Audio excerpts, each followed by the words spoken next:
ऐसा बाप नहीं चाहिए। एक बड़े शहर में रतनलाल अपनी बेटी संध्या और छोटे बेटे कुणाल के साथ रहता है। रतनलाल बहुत गरीब है और शराबी किस्म का आदमी है। वो रिक्शा चलाकर अपना जीवन यापन कर रहा है। रतनलाल एक अधेड़ उम्र के आदमी योगेश्वर को कभी कभी अपनी रिक्शा से मार्केट या मंदिर छोड़ता है और कभी कभी बाजार से उसका सामान भी ले आता है। एक दिन रतनलाल योगेश्वर से कहता है, साहब, आपके पास गाड़ी है, फिर भी आप कभी कभी रिक्शा से क्यों जाते हो? इन शहर की गलियों को आराम से देखना मुझे बहुत पसंद है। ठीक है साहब, मैं चलता हूँ, कल फिर आऊंगा। अरे रतनलाल, रुको तो। मैंने सुना है कि तुम अपनी बेटी को कुछ पैसों के बदले किसी को दे रहे हो। अब अभी किसी को बेचे नहीं तो क्या करे साहब। एक छोटा बेटा है, उसको पढ़ाना भी है, उसकी देखभाल भी करनी है, और अगर मैं बेटी को घर में रखूंगा तो उसकी शादी कैसे करूंगा साहब। तुमको कितने पैसे मिल रहे हैं? अब 50,000 साहब। हम्म, देखो, मैं तुमको पूरे 20 लाख रुपए देता हूँ। तुम अपनी बेटी संध्या को मुझे दे दो। हैं? अब 20 लाख? धन्यवाद साहब, धन्यवाद। मैं कल ही उसे आपके पास छोड़ जाऊंगा साहब। अगले दिन रतनलाल संध्या को हमेशा के लिए योगेश्वर के यहाँ छोड़ आता है और बदले में 20 लाख रुपए लेकर घर आ जाता है। रतनलाल जिंदगी में पहली बार इतने पैसे पाकर बौखला गया। उसने एक अच्छा घर लिया।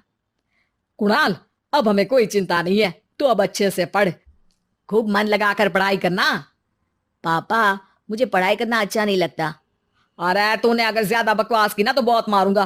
कल से तू अच्छे स्कूल में जाएगा तो जाएगा, हाँ बस। कुणाल का एडमिशन एक अच्छे स्कूल में हो जाता है, लेकिन आए दिन स्कूल से शिकायत आती ही रहती है। 10 साल बाद एक दिन प्रिंसिपल मैडम रतनलाल को स्कूल में बुलाती है। रतनलाल, आपका बेटा कुणाल बहुत आवारा हो गया है और ये बिल्कुल भी पढ़ाई नहीं करता है, बल्कि उसका दिमाग गलत कामों में जा रहा है। अब मैं उससे बात करूंगा मैडम। ठीक है, आज ये आखिरी मौका है, अगली बार तो मैं उसे स्कूल से ही बाहर निकाल दूंगी। रतनलाल घर आ जाता है और कुणाल से कहता है, कुणाल बेटा, मैं तुम्हारे ऊपर इतना पैसा लगा रहा हूं, फिर भी तुम स्कूल में सही से क्यों नहीं पढ़ते हो? आप तो रहने ही दीजिए, मैं सब जानता हूं कि ये पैसा कहां से आया है। और वैसे भी अब ये पैसा मेरा है, मेरा जो भी मन होगा मैं करूंगा। आज के बाद मैं कभी स्कूल नहीं जाने वाला। रतनलाल को अपनी बेटी की याद आती है और वो रोने लगता है। 5 साल बाद कुणाल एक दिन एक लड़की को शादी करके घर ले आता है। पिताजी, ये मेरी पत्नी है स्वीटी। हैं? तुमने शादी कर ली? हाँ, शादी कर ली मैंने, दिखाई नहीं दे रहा? और अब से आप फिर से कमाना शुरू कर दो, बहुत बैठ कर खा लिया। कुणाल, तुम इस बुड्ढे को घर में क्यों रख रहे हो? देखो ना, ये शराब पीता है, इसे घर से बाहर निकाल फेंको। अरे स्वीटी, ये मेरे पापा है, कैसे बाहर निकाल दूं? और वैसे भी घर में कोई तो चाहिए ना काम करने वाला, नौकर समझ कर रख लो। इस बुड्ढी को तो घर से बाहर निकाल कर ही रहूंगी मैं कब तक इसके लिए खाना बनाऊंगी? स्वीटी एक दिन घर के बाहर पार्क में अपनी दोस्तों के साथ बैठी होती है। तभी वो रतनलाल को बुलाती है। पिताजी, मेरे कमरे में मैं अपना फोन छोड़ आई हूँ, जरा ला कर तो देना। अब हाँ हाँ जरूर, अभी लेकर आता हूँ। रतनलाल फोन लेकर आ जाता है। कुछ समय बाद स्वीटी के फ्रेंड्स भी चले जाते हैं। स्वीटी अंदर आकर शोर मचाती है, चोर चोर।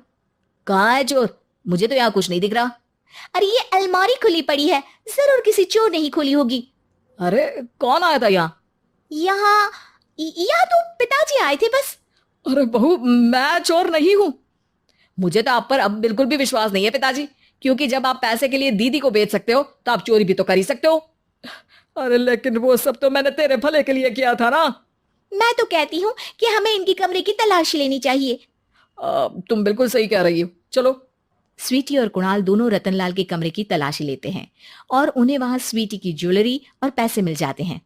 मैं तो पहले ही जानता था कि चोर आप ही हो। निकल जाओ मेरे घर से और दोबारा अपनी शक्ल मत दिखाना। रतनलाल आंखों में आंसू लिए घर से निकल जाता है। स्वीटी मन ही मन सोचती है, आज तो मेरी प्लानिंग सफल हो गई। जैसा मैं चाहती थी ऐसा ही किया और बड़ी आसानी से उस बुड्ढी को चोरी का इल्जाम लगाकर घर से भगा दिया। रतनलाल की हालत अब ज्यादा खराब हो गई और वो सड़क पर बैठकर भीख मांगकर खाने लगा। एक दिन वहां एक गाड़ी आकर रुकी और सड़क पर बैठे सभी भिखारियों को अपने सेंटर ले गई।